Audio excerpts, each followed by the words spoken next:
Yeah,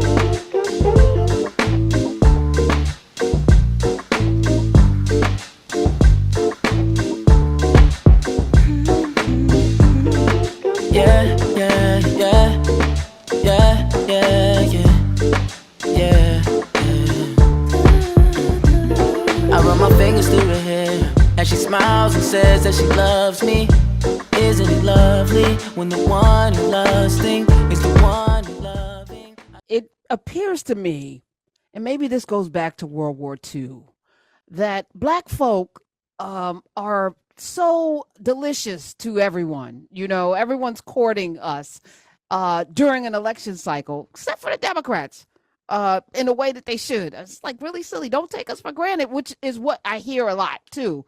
They're taking us for granted because they just think, you know, because 90% of Black people do vote Democratic, and it's not because we love Democrats, it's because we love to live and to be free.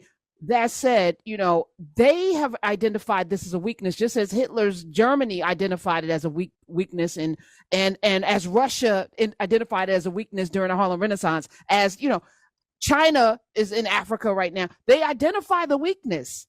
This is the weakness. Why not shore it up? Why not make sure that you lean into the one group of people who always voted for you? You have not been elected. White people have not voted for the Democrats in 50 plus years. You have not gotten the white popular vote. White women who you took their reproductive rights away from, and they knew that was on the ballot, voted for Trump. And then even more than voted for Trump in 2020. You're not ever getting a white vote back. Double down on the people that brought you here. Like, it is so frustrating to me. What do we do with that?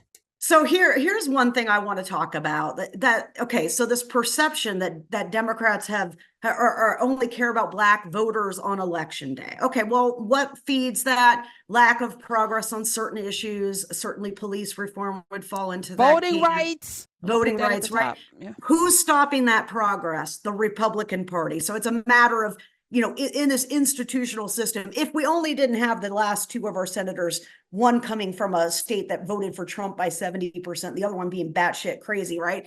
If only we didn't have that problem, we could have done something. But the truth of the matter is, what stops us from doing stuff isn't the Democrats, it's the Republican Party. So like, they know that if they keep us from achieving stuff, they can go back to the Black community and say they failed you, see, because they count on us not understanding it was their obstruction that prevented the progress on that, right?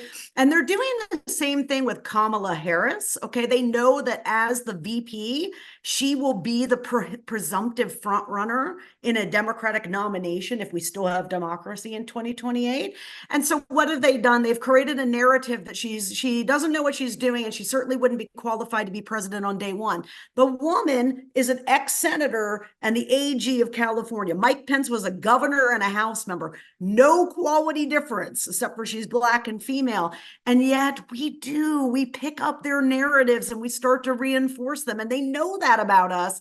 So I do write about in the book, like, when we have perceptions of the Democrats are not delivering for Black voters, we should question how that impression is formed, what's powering it, and understand that the Republican obstruction plan that they've been executing every year since 2010 works precisely because the blame will end up at the top, the president, Obama, Biden. I've had many activists tell me, you know, years ago, oh, you know, President Obama failed us on immigration. I'm like, dude, he got us vote 67 votes through the Senate.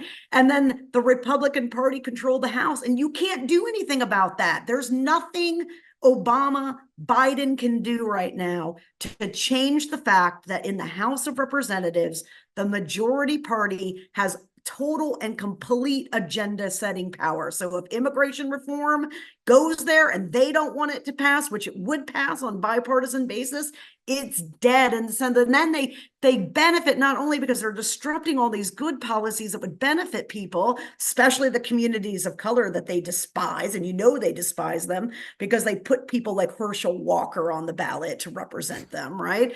So you know it's not fake. They're disgust and they're, you know, racist ass, you know, opinions about the Black community, because they're they live it, they breathe it every day, and they count on us to reward them for that obstruction. And that's why my messaging work has been about naming the villain, if you'll remember that part. That's It's right. That's because right. we have often preferred to talk about villains in forms of lobby groups like the NRA, big pharma, big oil, or just Congress in general. And even though there were 2 Democrats that screwed us out of Voting Rights Act, John Lewis Voting Rights Act last time, the end of the day, the thing in the way is the Republican Party. And we have to get past them if we want to fix anything. And then the only way to do that is to name them and make sure people know where to direct their angst. Well, ask Jamie Harrison to do a TikTok that it's the Republic. We don't have voting rights. It's because of the Republicans. Right. You don't have reparations. Here, Peter, you don't have reparations. Talk to the Republicans. Yeah. That's No all. doubt. That one alone. That's Yeah. it. That's it. No tangibles. Republicans. I want to enlist you in helping me figure something out, and I'm putting a number out for the callers because I want to understand this too. So, a fellow named Michael Render, who is from Atlanta and goes by the name of Killer Mike, rap name. Okay. He met with Robert Kennedy Jr., RFK Jr., who was also on the ballot. Is he on the ballot in a lot of states? Is he running as a third party? I'm confused by his candidacy. What is he exactly? What is he, an independent? Yeah, no, he is looking for any access to the ballot to be a spoiler. Okay. It's a vanity project. It's not endorsed by the Kennedy family. In fact, the Kennedy family is absolutely up in arms that he's doing this to us right now. So that's what's up with that. And in terms of ballot access, it's kind of iffy right now because they spent $7 million on an ad pretending that he is, part of the Kennedy dynasty. And then, they don't have access to some of these more critical ballots. And so it's hard to see how much of an issue it will be, but I would expect that MAGA's funding this movement. MAGA's the funders behind RFK Jr., same donors. Does he need money? I mean, he's a Kennedy. Does he think he still got Kenny Bunkport? I mean, what? Yeah, I would. You would think, but no, I know for sure that the same people that are funding No Labels third party spoilers are also financing the this Robert F. Kennedy campaign, and it's a real unfortunate thing to do right now. So my question to you, Rachel Bitecofer's here. If you're a serious person, you care about your community, you love your people, you want to see change, what's the upside of meeting with a Robert Kennedy at a barbershop, or any place? Why would one do that? What is the benefit of listening? Because some would say, we should hear everybody out. We should listen to everybody, right? And I might be in that camp, but for what's at stake now, that sometimes hearing people out might put us in a position. But I also think maybe people hearing people out weren't going to vote anyway. So I'm gonna put that over there. But how do you talk to people who say we should listen to, a Jill Stein because she's got some good ideas, or before it was Tulsi Gabbard? I know that's not her name. I like calling her that. It makes me feel good, like Fucker Carlson. something I'm working through. How do you negotiate this when someone would say, well, if he's running, we should have everyone to come through and we should challenge everyone who wants our vote, and he wants, he's coming to us. What do you say to people? I would say this, number one, I mean, the stakes are different. I also, like you guys, like many of the people and the people I write the book about, I want good policy and good substance conversation. I'm a moderate pragmatist that wants to get stuff done and bring coalitions together, but I've suspended all of that because I also don't want to live in a Christo-fascist, white supremacy run Republican autocracy. And that's what they're promising to bring us. So right now, I would say any platforming of Kennedy is bad and especially because he already has this huge name ID advantage. And so going back to what I told you guys about all the rest of our fellow Americans who are not like us, that stuff, a famous last name is a very powerful asset to have. It's a very dangerous asset to have. And so, in this case, I would also add that Ross Perot in 1992 ran at a time where there was a lot of flux in the electorate. People were realigning and de-aligning, and the South was changing from Democratic to Republican, but the same white conservatives were there, right? All that stuff was in flux, but Perot got 19% of the popular vote, which is an insane amount for a third-party candidate.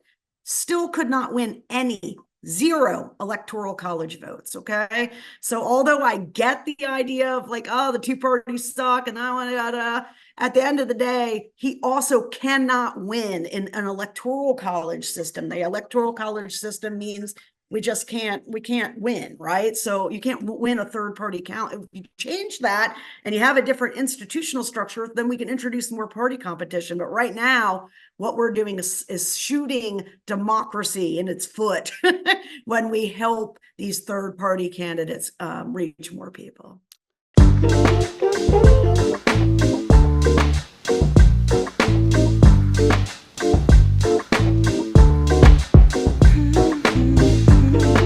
Yeah, yeah, yeah, yeah, yeah, yeah, yeah. I run my fingers through her hair as she smiles and says that she loves me. Isn't it lovely when the one you're lusting is the